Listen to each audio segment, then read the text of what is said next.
Hello, lovelies. Today I will shift your paradigm and blow your mind because we've been living in and fooled by a half-truth for all of our lives, which is why we might have missed one of the biggest threats to humanity. Now, this topic is a focal point in Heka, impacting not only our ability to perform magic, but extending far beyond that. Let me attempt to summarize what it is. In our current day, the prevailing paradigm is firmly rooted in materialism. Now, you might think that's boring, which it is kind of, but it's likely because you haven't truly grasped the implications. And that's why I'm here. I'm here to guide you through it. So what does materialism mean and why should you care? Well, let's start with the definition, and I'll have somebody better than me do it for you. And here is Rupert talking about paradigm as it pertains to science. One effective way to comprehend the shifts between these paradigms is to consider the insights of Thomas Kuhn, whose seminal work, The Structure of Scientific Revolutions, asserted that science revolves around the concept of a paradigm. What Kuhn showed is that at any given time there's a shared model of reality, which explains certain phenomena, but also sets limits on what fits in. Right now, science is still dominated by the materialist theory of nature and of consciousness, which says that the only reality is material, matter, and that matter is unconscious. That means that the very existence of consciousness is problematic. That's why it's called the hard problem in philosophy of mind. The very fact we're conscious, we ought not to be, according to materialism. So the materialist theory says that minds are nothing but the activity of brains. Therefore, phenomena like telepathy and precognition ought not to happen, yet they do. So that paradigm means that the evidence for these things is embarrassing. It would overthrow the paradigm if it were true. So the way to react to that is to pretend they don't exist. Sweep the evidence under the carpet, say it's all been discredited, classified as pseudoscience, and so on.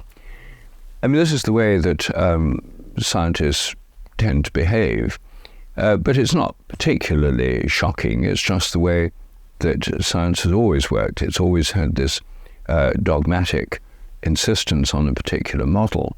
Okay, so the doctrine of materialism states that nothing exists except matter and its movements and modifications. Yep, it may sound simplistic, but the doctrine is dominant, operative, and active across various arenas. It shapes our mindset, acting as a box with rules about what we can think about, study, or even get funded to study. Here are arenas in which the materialist view is dominant. Science, as Rupert pointed out, natural sciences, psychology, neuroscience, economics, philosophy of science, sociology, and history. And you might have heard me talk about this before because we are literally the most materialist paradigm, trying to get our heads around ancient Egypt, which is literally the least. And because of that, we are missing a lot about ancient Egypt. Well, not we, we're onto it, but other people. So basically, here's the point, right? You've heard that saying, garbage in and garbage out. Well, while it's not quite that bad, it's still half-truth in, half-truth out, which is why we still have, for example, the hard problem of consciousness today. With all of our scientific prowess, we still can't get it. And this is because of materialism's basic tenets. Okay, so the first one is that reality is fundamentally composed of physical matter, and everything, including our thoughts and consciousness, can ultimately be explained in terms of material substances. And I think everybody listening to this knows that that's not right. But anyway, Reductionism is also a problem because materialism tends to favor reductionist approaches, seeking to break down complex phenomena into simpler physical components. And as I pointed out last week, the simplest answer is not always the best one. Materialism also rejects the supernatural. It rejects explanations that are supernatural and entities that are supernatural. And as we will see later, this is where we get into problems. And it posits that mental phenomena such as consciousness and thoughts are ultimately products of physical brain processes.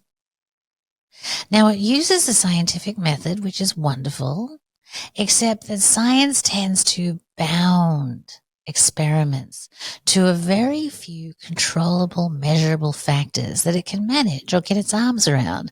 I mean, life doesn't have just 3 factors, does it? Life has like 1 million, and you can see why they do it. It makes science manageable.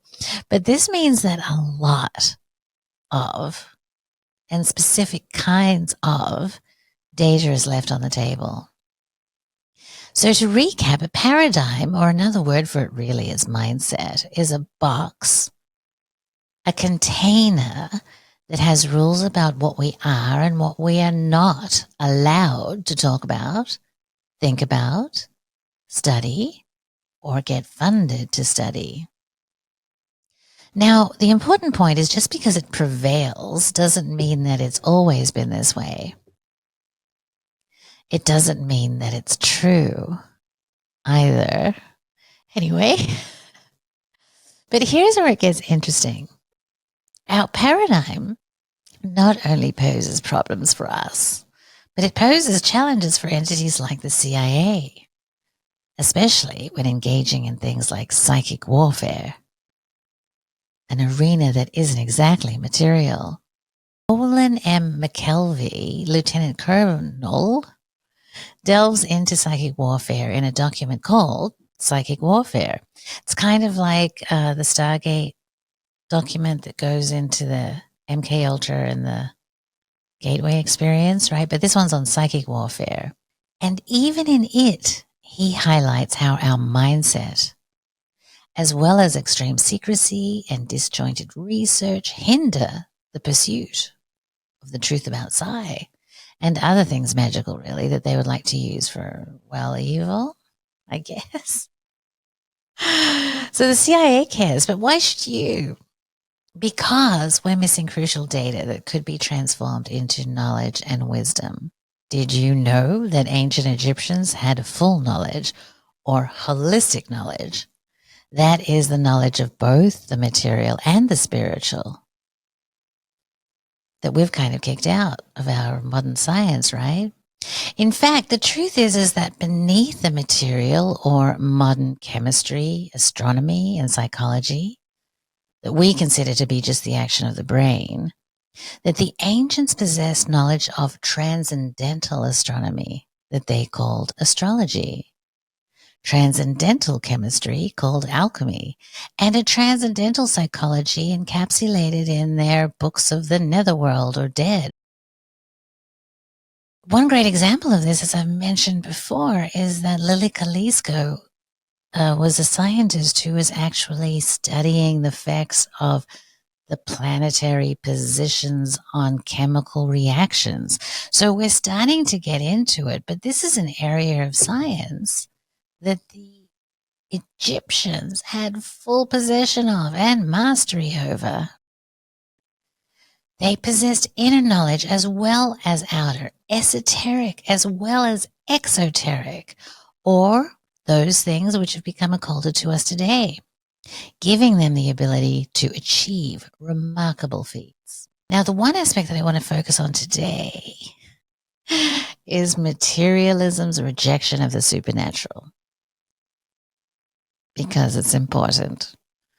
Materialism typically dismisses the supernatural, because traditionally the supernatural, by definition, is attributed to forces beyond scientific, So once again, science discards the data because it's not material and measurable by a ruler. And because of that, we're left with a half truth. And here's the problem. We'll play a little mind experiment, shall we? Imagine for a moment that humanity had a parasite that is nasty and evil, wicked and fiendish. But anyway, let's just imagine that the human soul does not completely fill up the human container. So there's a little bit of extra room in there. And before birth, this parasite sneaks into the human body and resides there alongside the human soul for the entire life of the human before birth and up until almost death. What's interesting about this parasite is that it operates in the non-physical realm at a subconscious level, and it's very, very smart. So if you were a non-material, subconscious, highly intelligent creature and you wanted to hide, you did not want to be discovered, how might you do that? How would you hide or guarantee at least that humans would have a hard time finding you? Is there a way that you could stop them looking for you where you hide? Is there a way in which you could put restrictions on humans on where they're allowed to look? And if your host ever became suspicious that something might be going on, they wouldn't even think of looking over there.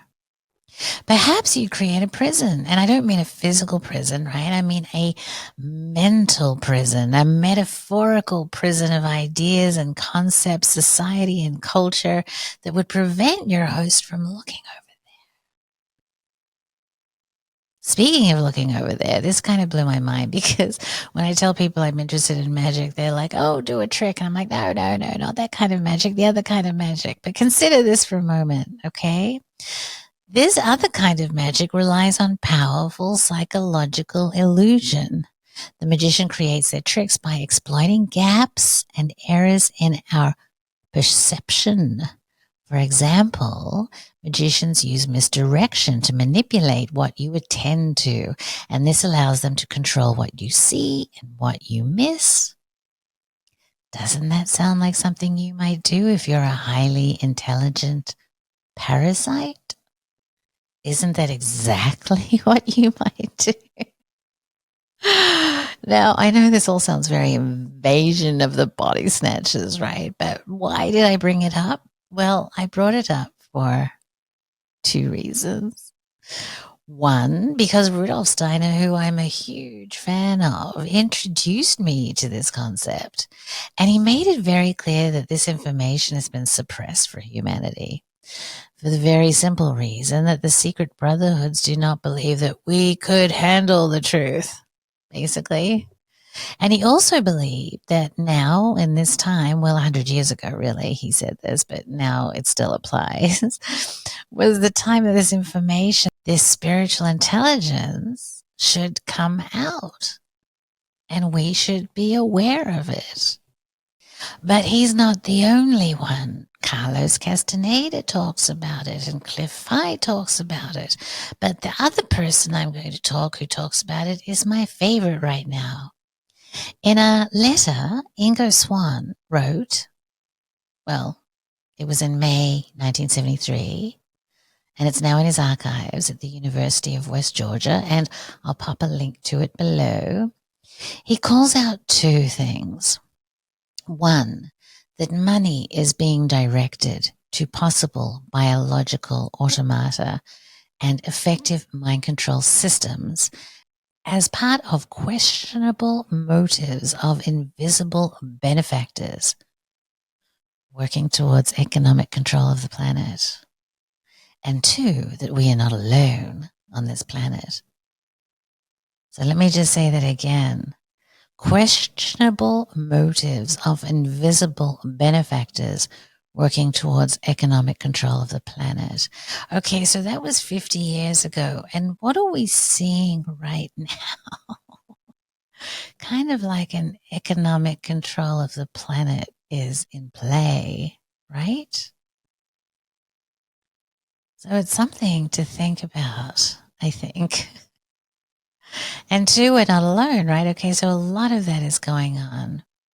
So I guess what he's alluding to is a group of actors now called non-human entities or non-human intelligences, and a group of human actors not only in contact via some sort of extrasensory means, but more dangerously conspiring with them in the most egregious of ways possible.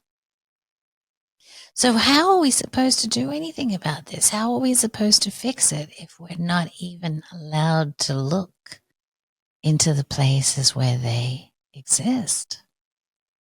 Well, I've been really lucky because working on ancient Egypt, the least materialistic culture, and reading lots of Schuyler de Lubitsch and trying to adopt, as he says, a pharaonic mindset, have helped me crack open the veil of materialism. And so I'm able to start playing in these other realms. And this is really my goal for you, my lovelies, is to poke a hole in your veil so that you can start noticing things like how you knew who was going to ring you before the phone rang, or how you know your child is in trouble on the other side of the world. How are these things possible in a materialist paradigm? So start thinking about it, darling. Pop your fingers in that veil. Start pulling it away. And who knows, you might end up even doing magic. More soon, lovelies.